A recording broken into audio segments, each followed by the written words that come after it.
Բարև ձեզ, մենք ուղիղ եթերում ենք, մեզ կարող եք հետևել Հայելի ակումբի եւ Անժելա Թովմասյան YouTube-յան էջերով, իմ հյուրն է Արմինե Ադիբեկյանը, բարև ձեզ Արմինե։ Բարի օր։ Շնորհակալ եմ հրավերն ընդունելու համար։ Խնդրեմ։ Եվ այսպես, երկու թեմայի մասին շատ ավելի կոնկրետ կխոսենք, Արշավը հայ առաքելական եկեղեցու դեմ շարունակվում է, տեսակ ինչքան է խնդրեցին, աղաչեցին չարենցանցիներն, ասեցին,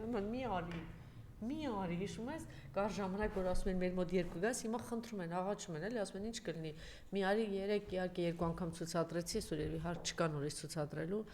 մի կին էր ուղղակի բառից բուն իմաստով ողբում, անհայտ կորածի մայր էր,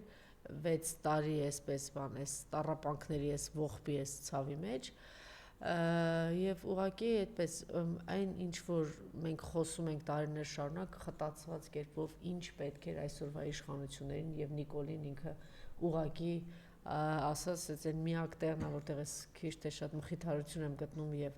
սպասում եմ հույս ունեմ որ այն ամենին որդուն կգտնեն դու պղծել ես եւ ինքը ասաց որ ես այն վիճակում որ հիմա ես ուղղակի խնդրում եմ աղաչում եմ վեհափար հորը որ գան մաքրա եկեղեցին հիմա դա է բայց մյուս կողմից էլ հիշեք որ իրենց սրբազանը եւս տիրադավների մեջ է մտնում չէ կոտայքի սրբազանը դրանց մեջ է հիմա կարող ենք ընդհանուր արձանագրել որ մեծ հաշվով Նիկոլին չի հաջողել եւ հիմա այսպես զբաղված է ծաղրածոական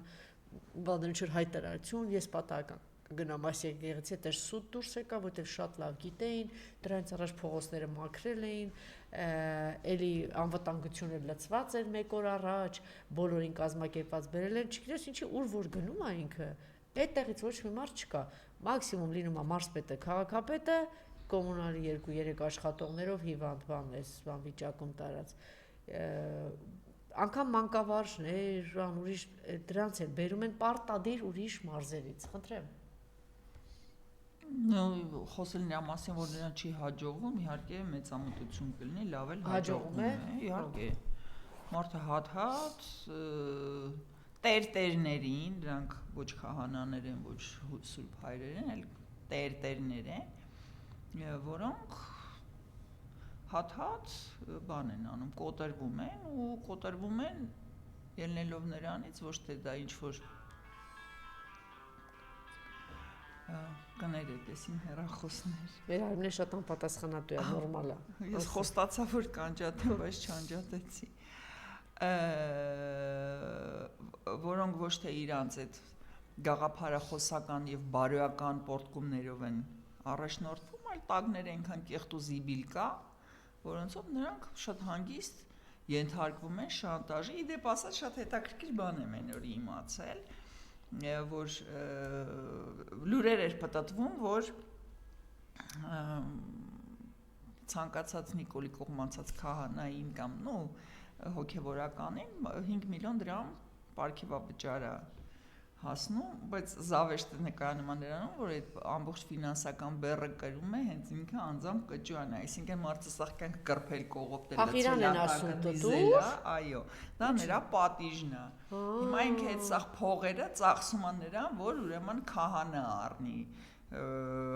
հատիկով կամ փնջով այդ ոնց բախտը բերի, բայց ամեն դեպքում այս պատմությունից կճուանը դուրս է գալու ոչ միայն խայտարակված, անիծված եւ բարոյալքված, այլ նաեւ սննկացած, որտեւ սա ինչ ամեն ինչ ինքը դիզել է այս տարիների ընթացքում, հիմա նա ստիպված է ծախսել անբարոյական տերտեր առնելու համար։ Իմիջայլոց Արմինե խոսքդ խնդրում եմ չմոռանաս, կճոյանի օրինակն ես բերում, բայց իրականում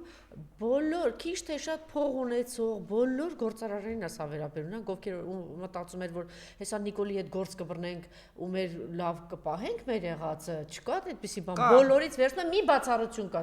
Սամվել Ալեքսանյան։ Կա։ Էլի կա։ Իհարկե կա, որովհետև բիզնեսը միշտ դա դասական օրենք է բիզնեսի եւ տնտեսագիտության, որ բիզնեսը միշտ առանց բացառությունների այս կամ այն ձևով համագործակցում է իշխանության հետ։ Ուզում է թե չի ուզում, ուստեղ ծախվելու թեմա չի, այլ որովհետեւ խոշոր բիզնեսները միշտ կապված են նախ պետական ատյանների հետ։ Միշտ որտեղ նրանք համատեղ ծրագրեր են անում, նրանք չեն կարող դա չանել, որովհետև եկամուտը դա առաջնային է։ Եվ երբ որ իշխանափոխություն կլինի, նրանք նույն եռանդով, նույն բանով կհամագործակցեն։ Սա նշանակում է արդարացված է։ Դա ռացիոնալ է, այստեղ հասկանում եք, փողը արդարություն չի ճանաչում, փողը բարոյականություն չի ճանաչում, փողը հայրենիք չի ճանաչում, փողը ապրում է լրիվ ուրիշ Իզմիրենիայում ու ենթարկվում է լրիվ ուրիշ օրենքների։ Բայց իրենք հասկանում են, չէ՞, այդ փողը, որ այստեղ այս տարածքում աշխատում է, այդ տարածքը ինքը տալիս է, այդ փողն ու բիզնեսն էլ հետնագնում։ Հետո եկել է այս մյուս բանը տալու, հետ էլ գնալու։ Ուրիշ տեղից կոմպենսացվելու է դա ուրիշ տեղից կոմպենսացվելու է։ Միտքս Կճոյանի մասին էիր խոսում, ես խոսքը բիզնեսի մասին եմ ուզում ավարտեմ միտքս։ Այսինքն կգա մյուս իշխանություն, նույն ձևի բան կանեն։ Կներկառուցվեն նոր իշխանությունների դրամաբանության մեջ բացառություն են կազմելու մարդիկ, որոնք իրանց պահել են առավել այլանդակ ձևով, ասենք օրինակ Գրզոն, որտեղ եթե նա լիներ պրոստը բիզնեսմեն, որը իշխանության հետ միասին ինչ-որ ծրագրեր անում, էլ իր փողը էլ ավելի եռապատկում, տասնապատկում, խնդիր չէր լինի, բայց երբ որ նա լկտիաբար ֆինանսավորում է պետական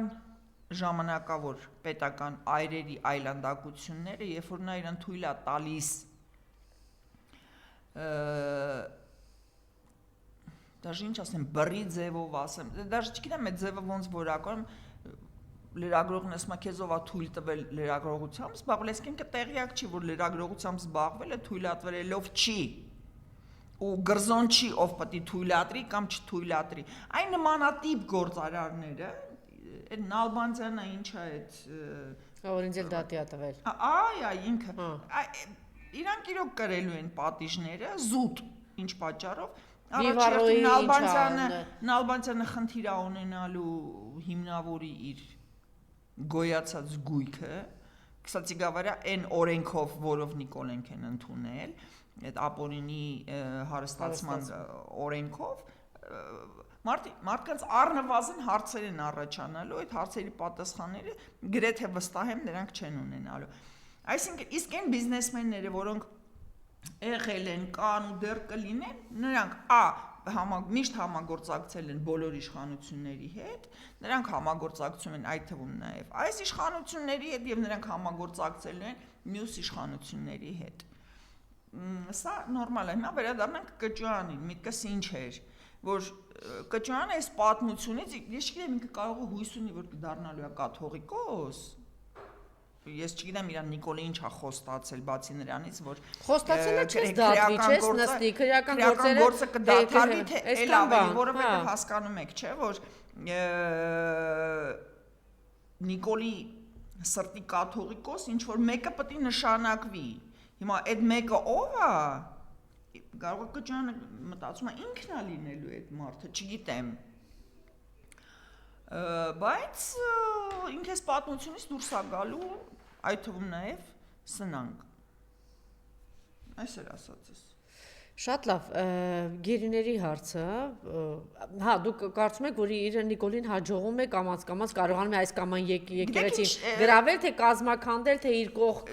տանել, ինչ է։ Չի կարող չհաջողվի մի պարզ պատճառով ու այստեղ Նիկոլի հանճարի մասին չի խոսքը գնում, եկեք ճիշտ հասկանանք, հա, իրար։ Այստեղ խոսքը գնում է նրա մասին, որ նա այս գործի վրա ուղղել է ամբողջ ռեսուրսը լիարժեք, ինչ կա ԱՑՑ, ՊՊՑ, ես չգիտեմ ընդեղ տարբեր, ինչքան անհաջող ծիտ ունի բոլորին ինքը ուղղել է այդ ուղղությամբ։ Մարդկանց սպառնում են, մարդկանց շանտաժի են ենթարկում, մարդկանց բնական է, որ բան են անում,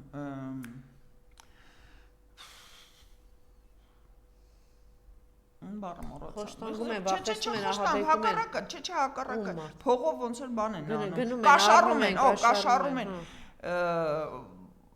այդ նշանակում է, որ եթե այստեղ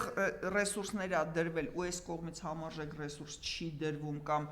չկա այդ համարժեք ռեսուրսը, շուտ թե ոչ այդ պատմությունը կարող է տևի 10 տարի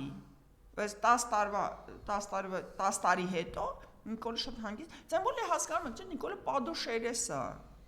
Մարդու ճակատին ամբողջ երկրով մեկ ասում են ընկեր,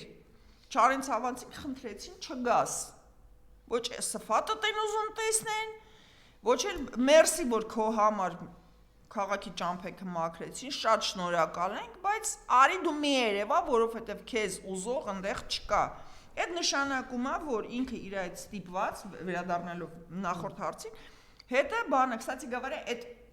սիստեմը Ալիևն է միշտ կիրառել, ինքը միշտ, երբ որ գնում է այսպես ժողովրդի հետ շփվելու, հաշվի առնելով, որ իրանից այլանդակ վախենում են, ինքն էլ է վախենում իր ժողովրդից, դա էլ ասեմ, այդ վախը փոխադարձեր, ինքը ավտոբուսներով իր այդ բաներին ճակերտավոր ժողովրդին բերում է, որ պետք է կամերայի առաջ դեմը չոքեն, ձեռը պաչեն, բանան, այդ մարդկանց բերում է։ Հիմա Նիկոլն էլ նույնն է անում, այսինքն ավտոբուսներով այդ թշվառներին տանում է, որ ցույց տա, որ բանը։ Այո, դա տեղի շրջանում ինքը պարտադիր սիրված է, հարգված է լինում։ Այսինքն մարդը падոշերես է, ու ինքը ինչ ասում է ես որպես լեգիտիմ, այդ լեգիտիմ բառենքան է ասել, որ դուխովի պես արդեն արժե զրկվել է։ Արդեն ոնց որ քֆուր հնչի իր բանից, առավելևս ու լեգիտիմության հարցը բավականին մեծ կասկածի տակ է, որտեղ ինքը լեգիտիմ ընտրվել է, բայց նա ոչ լեգիտիմ վարչապետ է, որովհետև նա ինչքան ուժ ունի խախտել է Հայաստանի Հանրապետության սահմանադրությունը, դրանով ապա լեգիտիմացնելով իր պաշտոնավարությունը եւ իր վարչապետ լինելը, որտեղ լեգիտիմ լինելը դա մենակ ընտրվելը չի, լեգիտիմ լինելը նաեւ օրենք պաշտպանելն է, անվտանգություն ապահովելն է եւ մնացած բոլոր դրանից բխող հանգամանքները։ Նա ինչ գիտեք, ուր որ օրենքի վրա ասենց մատ դնեք, Փաշինյանը բան արել, ոտնահարել է, հետեւաբար լեգիտիմությունը լուրջ հարցական, այսինքն հարցականի տակ չի միանշանակ ոչ լեգիտիմ է։ Մի խոսքով, ասում եմ ես ասում եմ լեգիտիմ ընտրված եմ ու իրավունք ունեմ ու ուզում եմ գնամ։ Իմ համար մեկ է, թքած ունեմ, ուզում եք ինձ թե չեք ուզում։ Ես վիզեմ դրե, որ ես պետք է պղծեմ ես եկեղեցին, ես կգնամ ու կպղծեմ։ Ու նկատել եք, քանի անգամ նա շեշտում, որ ես քրիստոնյա եմ, ես քրիստոնյա եմ։ Այս քրիստոնյան մինչև այս եկեղեցու իրադարձությունները ոչ մի անգամ չի մասնակցել պատարակների, ոչ մի անգամ չի գնացել ոչ մի եկեղեցական տոնի կամ արարողության։ Նա ոչ մի լինելով քրիստոնյա կամ ոչ միայն քրիստոնյա, այլ հայ առաքելական եկեղեցու հետևորդ, նա չէր կարող չիմանալ, որ նման վարքագիծը վեհափառի նկատմամբ, չեմ ասում անհարգալից վերաբերմունք, չեմ ասում այդ հեգնանքով ինչ որ հորինածին անուն ազգանուն բանանելով նրան կպցնելով, հա, չեմ ասում, որ եկեղեցու կազմակերպումը, այսինքն այդ ամեն ինչը հայ առաքելական եկեղեցու հետևորդը չէր կարող չիմանալ, որ դա անընդունելի եւ չի կարելի։ Եթե դու գիտես, որ դա անընդունելի է ու չի կարելի եւ դու դա անում ես, այդ նշանակում է, որ դու ոչ միայն հայ առաքելական եկեղեցու հետևորդ չես, այլ նաեւ դու հայ առաքելական եկեղեցու թշնամին ես։ Շատ պարզ տրամաբանություն է։ Ասեցի, ասածս։ Եվ հիմա, տեսեք, գերիները վերադարձան, ուզում եմ երկու թեմաներ փակել, հիմա արդեն 12-րդ օրն է Նարեկ Սամսոնյանը հացադուլի մեջ է, տեսել եք ինչ վերաբերում, եւ ես չգիտեմ, երեք գնաց ՄԻՊ-ի ներկայացուցիչները գնացին, թե չգնացին, եվրոպական կառույցների կողմից շարունակում է քար լռություն մնալ, գիտեք, որ ուղղակի բրավո իր թիմին եւ ընտանիքին ինչպես են աշխատում եւ գոլեգաներին փորձում են անընդհատ բարձրաձայնել արցանք, բայց այսպիսի իրավիճակ է, ինքը հացադուլի մեջ է ծանր վիճակում է, առավոտյան ինձ Արոյ Փոստանջյանը զանգարեց, խնդրեց գալ, որ գան նորից ահազանգի, սարսափելի նույն ծանր վիճակում է Վարդան Ղուկասյանը, գիտեք որ լուրջ խնդիր ունի եւ միայն մեծ աղմուկից բանից հետո տարել էին հիվանդանոց, կես ժամ պահից հետո ստիպել էին որ նորից հետ բերել, վատացել էր նորից տարել էին, էլի 20 րոպե պահել, ես սա բարիս բուն իմաստով բան է, խոշտանգում է, սա է տեղի ունենում եւ նաեւ այս ֆոնին սրա մասին խոսենք, հետո անցնենք նաեւ Բաքվի գերիների կապված, խնդրեմ։ Նախ էս իշխանությունները ու Սամվել Կարապետյանը երկկողմանի թոքարբով այդ ինչ արեց այդ գիշեր, այդ ինչ այլանդակություններ, որ պետք է հետ տանեք, մի ամբողջ գիշեր դա։ Լսեք, իրանք ունեն մի խնդիր։ Լուլուն լինելով այս թմի երևի ամենատուբոյ ներկայացուցիչներից մեկը, որ ինչ մտքի մեջ բուսնում է, այն էլ լեզվից թռնում է, շատ հստակ ձևակերպել է իշխանության մոտեցումը այս հարցին։ Մարդուն հարցնում են, ասում են, Լուլու ջան, ձմեռ պապուց ինչ ես ուզելու։ Ինչ տանի ձմեռ պապին, որ դու երջանիկ լինես։ Լուլուն լինելով մի մեծ պաշար ուղեղի տեր, ես ուզում եմ, որ ձմեռ պապին տանի ընդդիմությանը, որ մեր երջանիկ ապրենք։ Դες բան ասել դեպիլը։ Այո։ Այսինքն ինքը այնքան տուպոյ է, որ մի անգամ այդ սաղ ծրագրերը մեր դեմն է դնում։ Այսինքն այս մարդկանց Ես գիտես բուժքույրն է տենց բան, դրանից բետարել կա, թե մի կատեգորիաներ։ Տուպոյ էք են հավաքագրել այդ շրջանակներում։ Չաս տղամարդիկ նես չի, որ ես չինեմ ուղեղի բան են, հանճարներ են, բայց կնանիք это կատաստրոֆա какая-то, в общем։ Այսինքն իրանց վերաբերմունքը սա է, ինչքան շատ մեռնեք, այնքան լավ։ Այսինքն այն ինչ որ անում էր Սադամ Հուսեյնը, ինչ որ անում էր Ալիևը, բայց Ալիևի պարագայում այստեղ մի հատ կարևոր ներբություն կա, որ Ալիևի ընդդիմադիրներին Եվրոպան էր պահում, կարմիտանում կոպիտ ասած, այսինքն փող էր տալիս։ Ու երբ որ Ադրբեջանում քաղաք բանտարկյալերում Եվրոպան տուժղ բաներ, վնգստունը կապում էր։ Իսկ մեր պարագայում, քանի որ Եվրոպան Նիկոլա Կարմիտանում, Եվրոպային էլ է օքեյ, որ այդ մարդիկ մեռնեն, որտեվ այդ մարդիկ ոչ մի արժեք չեն ներկայացնում, ոչ Եվրոպայի համար, դե առավել եւս Փաշինյանի համար, իսկ Ադրբեջան-Թուրքիան հակառակը շատ գոհ երջանիկ կլինի, որ նման մարդիկ չլինեն, չեմ ասում քիչ լինեն, вообще չլինեն։ Հիմա իրանք այդ ռամկեքով գործում են։ Հացադուլ ես անում, շատ լավ է։ Շուտ մեռնես, ես հանգիստ շնչեմ։ Շաքար ունես, օքեյ է, շաքարի դեղ չես տանա, մինչև կոմայի մեջ չընկնես, Միքայել Սրբազանը քաղցկեղ ունես, կհասնի ծայրահեղ վիճակում կորոշենք։ Քաղցկեղ ունես, ես լրիվ օքեյ եմ դրան։ Դա դիաբետը հիվանդան։ Այսինքն այս արդեն ոչ միայն խոշտանգում է, այլ միտումնավոր սպանություն է, ինչ որ տեղի ունեցավ Արմեն Գրիգորյանի հետ։ Այսինքն բոլորը գիտեին, այդ տղան սաղկյանք առողջական խնդիր է ունեցել։ Այսինքն Հայաստանում գոյություն չունի մարդ, ով որ չգիտի Արմենի առողջական խնդիրներից։ Այդ փաստաթղթերը բերում են Արուսիկին, ասում են Արուսիկ ջան, այս մարդը վատ առողջ է, փոխի խափանման միջոցը։ Ու Արուսիկի դատավարության ժամանակ այդ մարդը մահանում է։ Դա ուր է Արուսիկը։ Ինչ որ քրեական գործեր, բանտված էր, Բա ինչ էր։ Լավ իմացեք, նապաստակ խփող ապրեք։ քաշող խորովածանով։ Էդ է ուզում ասեի, որ հիշեք, որ վարունկը մեկ-մեկ թարս աճելու։ Այդ աճելը կաճի, այդ բնության օրենք է, բայց միջև է դուք տեսեք սրանք ինչ են անում, էսա, սա է։ Մենք ենք մեր սարերը, մենք ենք մեր գերիները, մենք ենք մեր բանտարկյալները, մենք ենք մեր պայքարը, մեզ ոչ ոք չի օգնելու։ Ոչ ոք, մինչև մենք դա չհասկանանք, մինչև մենք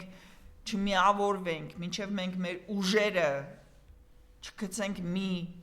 կացայի մեջ ու երացնենք ու սարքենք դա պայքար, էս է լինելու։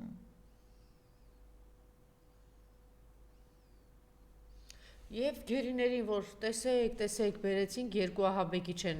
տալիս եւ չենք մոռանում, որ այս մարդը ասում էր թող 2 ամիս էլ դիմանա, նախ այդ գերիները հենց Նիկոլ քո պատճառով էին հայտնվել այնտեղ, հետո խաբեց ընտրությունից առաջ ասեց 2 ամիս թող դիմանան, 6-րդ տարին ենք արդեն մտնում, 6 տարի հետո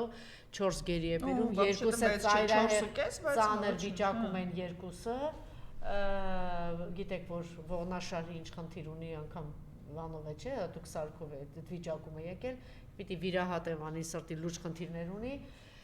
Այս երկու երիտասարդին դե մյուսների մասին խոսք չկա, չէ, հիշում եք, չէ, որ ջերմուկում երբ որ այսինքն դուք գոնե հասկացաք, իհարկե ահաբեկիչներ տվեցին, բերեցին, չէ, եմ ուզում ասել, որ գոնե հասկանում եք, որ պիտի բանակցել, որ պիտի կարողանալ բերել ջերմուկում, երբ որ շրջափակված էին ադրբեջանցիները շրջափակման մեջ էին, ինչ արեցին, գերի վերցրեցին։ Ինչ արեցին, ասեցին քսոված արան, ճանապարհը բացեցին, գնացին։ Կարող էին, չէ, պահել, հետո փոխանակել։ Բացի դրանից գերիին հայտնվել ինչ արեց։ Սյունիքում գերիներին ոնց տարավ հանձնեց, հա? Բայց դեռ շարունակում են 80 հոգու մասին է խոսքը, որ այնտեղ գերնեք միատեսային շիշ բռնողով, բանով տոնախմբության են վերածել։ Իբր իրանց արած գործն է, էլի 6 տարի հետո եկել են, չգիտենք ինչ վիճակում են այս մարդիկ, այնուստեն էլ դες խոշտանգվում են, շարունակում են մնալ, այդ մասին էլ խոսակցություն չկա, իբրև գործ են արել։ Նախ Նիկոլ Փաշինյանի եւ նրա վարչախմբի լուման այս գործում 0 է։ Այդ միանշանակ ու ասեմ ավելին, Փաշինյանը փորձեց բանանի, որ ահաբեկիչների վերադարձը եւ մեր գերիների վերադարձը փոխկապակցված չեն, հերթական սուտ դրա մասին արդեն ունեցա խոսալու, բայց մի հատ է խոսամ։ Ուրեմն այս ամեն ինչի նախաձեռնողը եղել է Թուրքիան, որին պետք են եղել այդ ահաբեկիչները։ Հիմա եթե ուշադիր նայեք Սիրիայում ինչա կատարվում եւ ոնց են ԻԳԻԼ-ի ահաբեկիչներին բանտերից բաց թողնում Թուրքիայի հովանու տակ, այո, սրանք պետք է համալրեն այդ խմբերը, որովհետեւ նրանք Հայաստանի այսպես ներքին բանտում նստել է, դա ոչ միայն բանտում նստել է, այլ նաեւ տեղեկատվություն հավաքել է։ Դա էլ ասեմ իմանաք։ Թուրքիային պետք է եղել եւ Ադրբեջանը այդ 4 գերին բացաթողել չուզելով։ Ադրբեջանը դեմ է եղել, բայց Թուրքիան, այսպես ասած, պարտադրել է Ադրբեջանին այդ փոխանակումը կատարել։ Ես չգիտեմ հիմա Նիկոլը, գիտեմ, որ Նիկոլը հիմա դա ծախելու է որպես նախընտրական, որ տեսակ 4 գերի են բերել ու մարդկանց մոտ կարողա ինչ-որ թյուր սպասումներ առաջանան, որ հեսա մնացածներին հատ-հատ կբերի, ուրեմն Ադրբեջանը պաշտոնապես հայտարարել է, որ սա առաջին եւ վերջին դեպքն է, որ Ադրբեջանը կլքի հայ գերին։ Մնացած բոլորը դատվելու են եւ կրելու են նրանց պատիժը ըստ դատավճռի ադրբեջանական օրենքներով։ Իհարկե կարելի էր հույս ունենալ, որ էլի ինչ-որ փոխանակում կունենանք, բայց Փաշինյանի արդար, ճակերտավոր արդար, ձեռքով Հայաստանը էլ փոխանակելու բան չունի, որովհետև բոլոր այն հնարավորությունները, որը ընձեռնվել էր Հայաստանին, փոխադարձ գերի պահելու, որ կարողանա ժամանակի հետ այս գերիների փոխանակումը ապահովի, Փաշինյանը միտումնավոր անտեսել է, որովհետև մարդը ինչ աստիճանի տուպոյել չլինի, իր այդ առևտրական ջիղը, ինքը լավ է, չէ, այդ առևտրից, իրան պետք է հուշել, որ սա ապագայում իրան պետք է գալու, որ մեր գերիներին հետ բերի։ Եվ երրորդ ամենակարևորը, դա այն է, որ Փաշինյանը պաշտոնապես հայտարարել է, որ այդ գերիների հարցը Հայաստանի Հանրապետության համար ակտուալ չէ, եւ այդ թեման նա երբեք չի բարձրացրել ոչ երկրի ներսում, ոչ երկրի դրսում։ Հետևաբար այն ինչ որ տեղի է ունեցել ոչ միայն ի հակառակ Փաշինյանի կամքի, այլ նաեւ իշահ Թուրքիայի, որտեղ Թուրքիային պետք են եղել այն երկու տերորիստները։ Այսքան բան։ Եթե նա փորձելու է ձեր վրա ծախի, որ ինքը գերի է հետ բերել, չհավատակ, որովհետև սա առաջի եւ վերջի դեպքն է։ Հայաստանը էլ առևտրի առարկա չունի։ Կամ էլ բանը անելու ամեն մի գերի համար մի հատ գյուղ։ Բա մեդալ է ստանում, խաղաղություն է, Ալիևը չգիտեմ ինչ է, իր հոп արնդեղից Թրամփը հես ասեց նվիրաբերում է, բա այսքան տարածք նվիրաբերեց, սենց առանց ոչ մի բան տվեց մեր տարածքները, Ադրբեջանին, Թուրքիային տվել է, միջանցքա տվել որ կապեն իրանց, բա դրա դիմաց բան չկար ստանալու։ Չէ։ Խապում է, մոլորեցնում է այս ամբողջ ժողովրդին ասում է, իբր չգիտեմ ինչ ես արել, ամբողջ Հայաստանի տարածքները հերթական անգամ տվել ես։ Ինքը Ալիևը խոսած է, ասել է ես չեմ կարա ձեզ Ղարաբաղը տան, որովհետև ինձ կսպանեն, ասել են մենք անձնական անվտանգությունը ապահովում ենք, փողն է կստանաս, ամեն ինչն է կանես։ Այս ապուշը կուտը կերել է, հիմա անգել է ծուղակի մեջ, որովհետև ինքը ունի անձնական գոյատևման խնդիր, որը ապահովում են Ադրբեջան-Թուրքիան, ինչի մասին Ադրբեջան-Թուրքիան անթակույց խոսում են, որտեվ Թուրքիան հենց մի քիչ ստեղ թեժանում է, Թուրքիայի պարլամենտում մի անգամից բան են անում, եկեք զորք մտցնենք Հայաստան, Փաշինյանին պաշտպանենք։ Էդ էլ մամուլում տպագրված է թուրքական մամուլումն է, որ ես նստես թե հորինել եմ։ Բայց մեծագլուխն չի արձագանքում, Սալավիովի վրա անգնավորվել էր Պետրոսը։ Բայց այդ անգնավորվածին ասեք մի հատ էլ խոսա, Ֆիդանն ասում է նայեք, հա, այս ընտրությունները մեր ուզածն է, Նիկոլը նայեք, ես մատա թափ տալի, բայց մեծագլուխը նստած ամբողջ օրը բան է անում։ Անասում եմ, ինչ ասեմ, ախր Չէ, բայց այդ նույն է թմեկը հարային հերոստանգերությունը բոլորի ֆինանսներով, ամբողջ օրը նստած մեծագլուխը մեզ է քննարկում, չէ՞, ղզիկ, կնիկ, այ կնիկ։ Այդ մոռացել ես այդ արծուծի վանդակները։ Նստեմ այդ եթիմներին վերլուծեմ, անկեղծ եմ ասում։ Բայց իրա զերքն է ամեն ինչ, չեմ հարգում, որ ես պետք է նստեմ, Ես մտածեմ Ալեն Սիմոնյանը Լոբոդայի հետ ցկցկում է ու ասում է որ պարքեվա վճարես ոնց որ պակսեց էլի է պետք։ Լավ եմ արել, լավ եմ արել ու էլի լավ անելու, ավելի լավ։ Բայց հատը թոշակառուի թոշակառուի թոշակը Սամվել Աշոտյանը շատ հիանալի վերլուծություն է արել, ըստ որի թոշակառուի թոշակը աճել է փաստացի 129 թե 126 դրամ։ Նա շնորհավոր էլի Բայց հատո այն եզն Վահագն Ալեքսանյանը, որի մաման թոշակառու է, շենել մեռավ գնաց չվայելեց թոշակի բարձրացումը։ 120 դրամ է։ Բանը, սկսում է պատմել ու ժամանակին պարզվում է Հայաստանի Հանրապետության բանը թոշակը 16000 դրամ է եղել, ես չգիտեմ դա երբ է եղել։ Իմ ծնողները ցավոք սրտի մայրս մինչև թոշակի տարիք չապրեց, հայրս էլ թոշակի գիտնական մարդ է։ Հա, ինքը как бы, հա, ես չգիտեմ, բայց իմ հիշելով 16000 դրամ, այս թոշակը 96, 7, 8, 9 թվերին, երբ որ դա կակրաս համարժեք էր այսօրվա 40000 դրամ։ Չես վերլուծում, անամոտ ամբարական չի եղել, ախր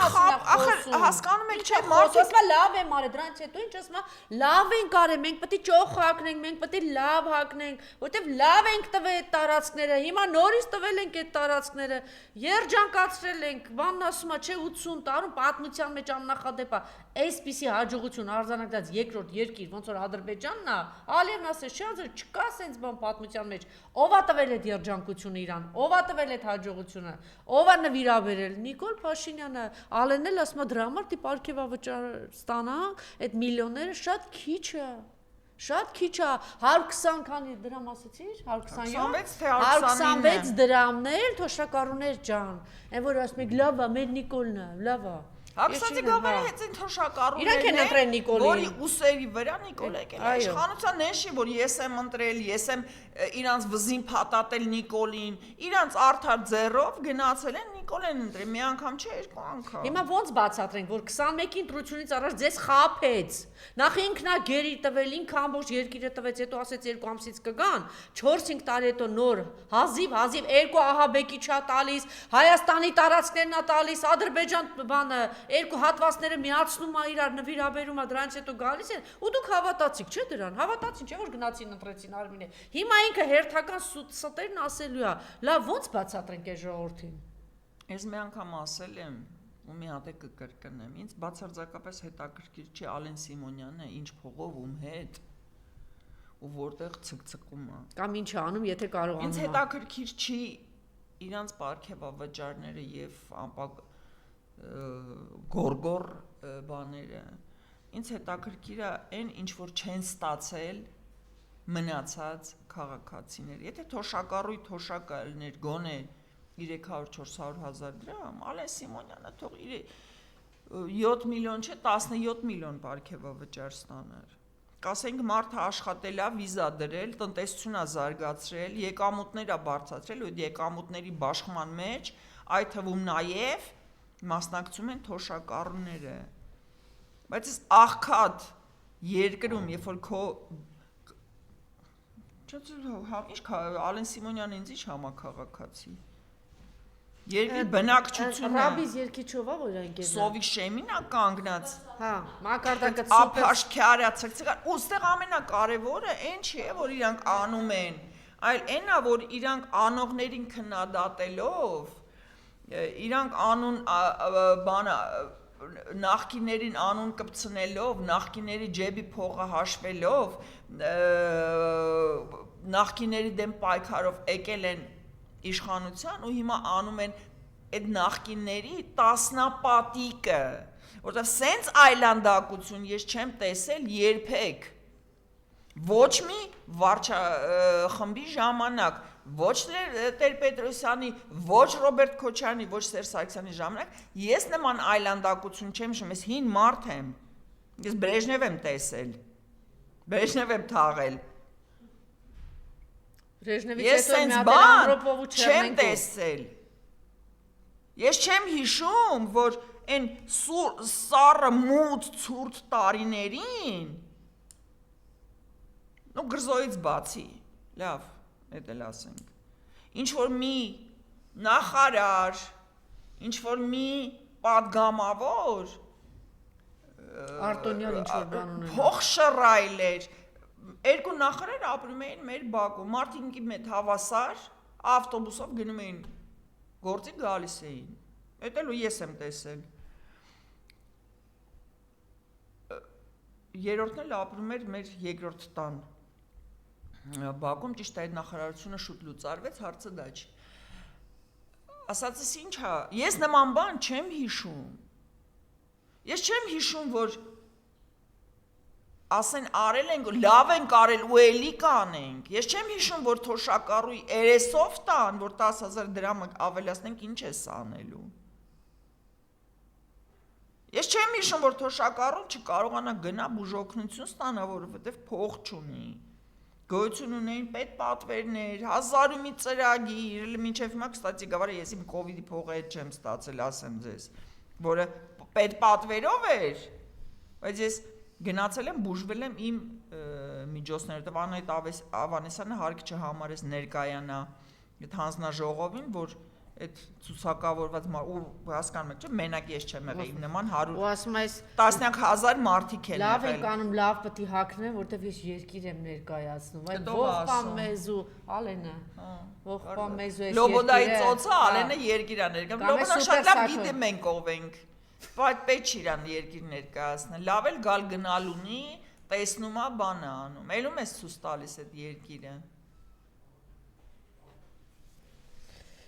Տեսեք ինչ է ասել Գեգամ Նազարյանը, Ադրբեջանը շատ պրագմատիկ ղեկավարություն ունեցող երկիր է, որն առաջարկում է իր երկրի պետական շահեր առաջնորդն է պետական շահերով, ասել է ուրեմն հանրային հեռուստաընկերությունում Գեգամ Նազարյանը, Հայաստանն ու Ադրբեջանը մի խնդիր ունեն իրար նկատմամբ անվստահությունը հանել, պատերազմների հազարավոր զորից հետո հեշտ չէ, բայց պետք է գնանք դրան, քանի որ մեր երկրների ապագան համատեղ տնտեսական հարաբերություններ են, համատեղ շահի գիտակցում։ Ու Թո երկրորդ երեխուն է տանի զոհաբերի։ Դե տենց լավ տղա է ադրբեջանասեր։ Ադրբեջանը պրագմատիկ ղեկավարություն ունի, Ադրբեջանը ունի լուրջ թիկունք, Ադրբեջանը Դե ոնց բացատրենք իրան, որ 10-ին էլ տանեն զոհաբերես, Ադրբեջանը չի կանգնելու, ոչ էլ Թուրքիան։ Ոնց բացատրես այս մարդուն։ Էլի կկույի պատմությունն է, որ ձակերին հատ տալիս է։ Դե հենց մարդա մեկ իրան շեֆը ուրիշի ձակերին է տալի, բացրա իրա ձակին են տալի։ Ես անկեղծ ասած թքած ունեմ Ամ Նազարյանի վրա, համ իրա ձակերի վրա, համ էլ 7 պորտ պտուղների վրա։ Ինքը արժանան նրան ինչ ունի։ Հարցը այդ չի։ Հարցը այն է, որ մարդիկ ասենց մտքեր են ձևավորում եւ հնչեցնում, չհասկանալով ամբողջ վտանգը, որը բխում է այդ ամեն ինչից։ Այսինքն Ադրբեջանը պրագմատիկ է, Ադրբեջանը ստույգ է, Ադրբեջանը պատրաստված է, Ադրբեջանը գիտի իր շահերը, Ադրբեջանը իր շահերը առաջ է բրթում, ու այդ սաղ ամեն ինչը Հայաստանի Հանրապետության հաշվին։ Որտեւ Հայաստանի Հանրապետությունը միայն զիջում է շահերը, չունի պրագմատիզմ, պրագմատիզմը փոխարինել է դիլետանտիզմով եւ դեմագոգիայով, Հայաստանի Հանրապետությունը ի վիճակի չի պաշտպանել իր սեփական շահերը եւ տարածքները, եւ ըստ Նազարյանը մենք այդ ամեն ինչը պետք է զոհաբերենք, որ պրագմատիկ Ադրբեջանը իրան լավ զգա ու վստահի մեզ։ Ադրբեջանը մեկ վստահելու թեմա ունի մեզ։ Ադրբեջանը մեզ կսկսի վստահել։ Այս դեմագոգները կասեն դուք տգետ եք, դուք մեր մասին եք մտածում, ինչքան կարող է ես բանան եք, ինչքան էլ ես տգետ չլինեմ, հաստատ Նազարյանից 2 կոպեկ ավելի շատ խելք ունեմ ու առավել եւս մի 3 կոպեկ էլ ավել աշխատանքային փորձ ունեմ եւ Ադրբեջանի թեմայով Նազարյանը չի, որ ինձ պետք է ինչ-որ դասեր սովորացնի։ Ես շատ լավ գիտեմ ինչ բան է Ադրբեջան։ Ու Ադրբեջանի վստահությունը Հայաստանի նկատմամբ կիրականանա մենակ այն պարագայում, երբ որ այստեղ 3 միլիոն դիակ լինի ու դատարկ Հայաստան։ Ու դրա մասին Ալիևը խոսում է բացարձակապես անթաքույց։ Ալիևը ինչ ունի Նազարյանին վստահելու, դե Նազարյանը իր սեփական ազգն ու արունն է դավաճանում, պարզա որ ինքը կդավաճանի նաև Ալիևին։ Դավաճաներին ոչ ոք չի սիրում, ոչ ներսում, ոչ դրսում։ Ու ասելու ախպեր ասել, եթե դու քո ախպերներին, քո երեխու միսն ու արունն ես դավաճանել, ես քեզ ոնց վստահեմ, որ դու մի գեղեցիկ օր ինձ չես դավաճանի։